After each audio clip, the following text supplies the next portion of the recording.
салу дарынды балаларға арналған лицей-интернатының химия пәні мұғалімі Жанбай Жания Ерболатқызы. Артық ғылым кітапта ерінбей оқып көруге деп Абай атамыз айтпақшы, бүгінгі өзінің педагогикалық инновацияны ұсынамын. Менің тақырыбым жасанды интеллект арқылы жекелендірілген оқыту, оқушыларды табысқа апарар инновациялық жол. Тәжірибе көрсеткендей, 8-ші сынып оқушыларының дайындық деңгейлері әртүрлі. Дәстүрлі әдіс оқушылардың әртүрлі деңгейлерін есепке алмайды.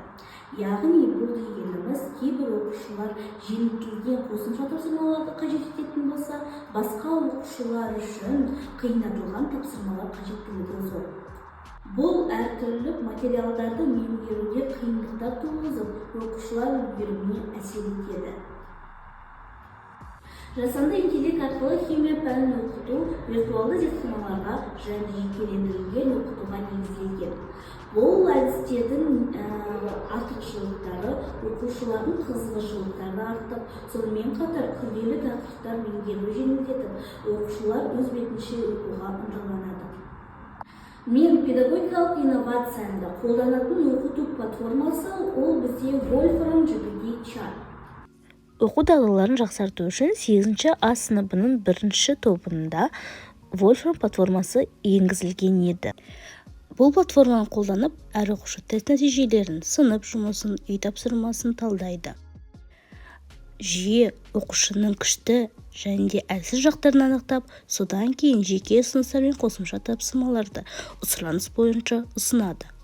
Тапсырмалар жүйелі қалыптасу үшін оқушыларды нұсқаулықты дұрыс беруге үйрету қажет.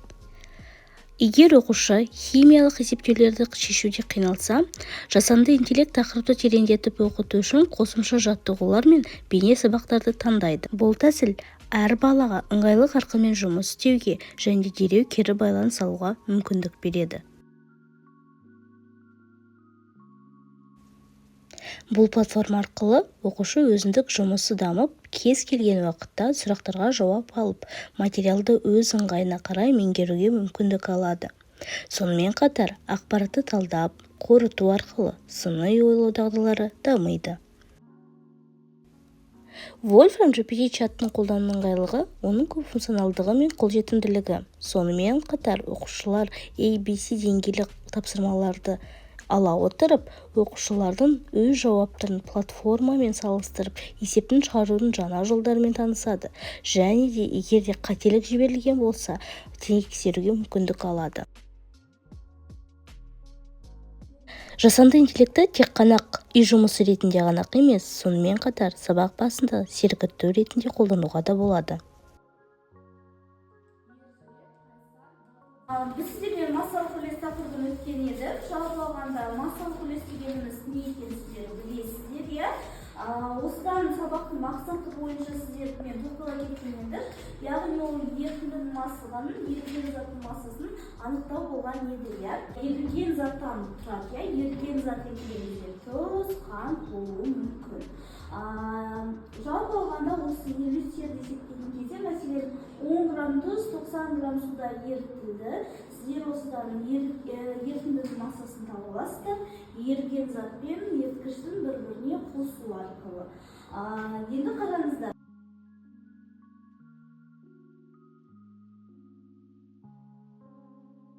Балалар, біз сіздермен қазір жасанды интеллект көмегімен жұмыс атқаратын боламыз. Ол үшін қазір сіздер Wolfram GPT-Chat'ын ашатын боласыздар. Ұялы телефондарыңызды қолдана отырып, сіздерге бұл сайтта келесі сөздерді енгізу керек болады. Яғни сіздер ерітіндінің массалық үлесін анықтау үшін ABC деңгейіндегі есептің шартын жауапсыз жазып бер деп енгізетін боласыздар. Осы орайда сіздердің алдарыңызда деңгейлік тапсырмалар пайда болады. Бұл тапсырмаларды сіздерге бір 5 минуттың ішінде орындап шығу керек болады. Және де есептің шартын орындап болғаннан кейін біз сіздермен келесі жұмыс атқаратын боламыз. Яғни жауапты тексеріп қос нүкте қойып, сіздер тек қана өз жауаптарыңызды енгізетін боласыздар.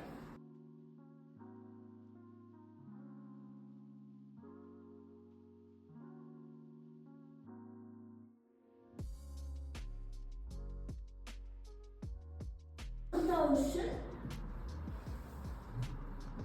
ABC деңгейіндегі есептердің шарты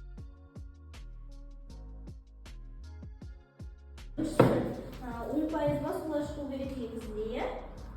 Кесе шығаратын болсаңыз разметкасын.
Алынған нәтижелер бойынша талдау жүргізіліп, оқушымен оқулықтар бойынша қатемен жұмыс жүргізіледі. Жасанды интеллекттің арқасында мен тестке жақсы дайындауға көмектескен жекелендірілген ұсыныстар алдым. Маған тапсырмалардың өз деңгейімен сай жасалғаны ұнайды. Және мұғаліммен өсуімен шынымен қатты көмектеседі. Жасанды интеллект жүйесін енгізу нақты нәтижелер әкелді.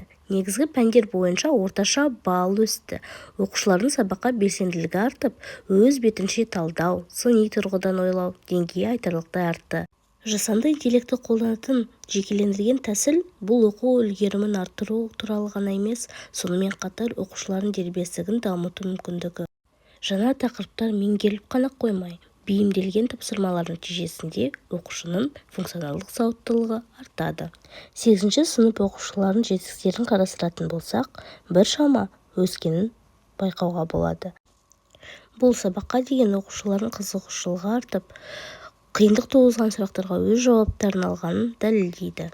Бұл жетістіктер жаратылысын ғылымдарын бірлестік аясында талқыға салынып, болашақта геймификация элементтері мен виртуалды зертханамен бірлескен сабақтар өткізу жоспарлануда. Бұл оқуды одан да интерактивті және қызықты етеді деген ойдамын. Қорытындылай келе, жасанды интеллекті білім беру жүйесінде қолдану жаңа мүмкіндіктерді ашады. Жекелендірілген тәсіл әр оқушыға өзіне қажетті білімді алуға мүмкіндік береді. Осылайша оқушылар өз үлгерімін жақсартады. Мұндай инновациялар қолжетімді, қызықты, әрі тиімді болатын болашаққа апарар жол. Әр әріптесімді және оқу орындарын бұндай технологияларды өз тәжірибелеріне енгізуге шақырамын. Назарларыңызға рахмет.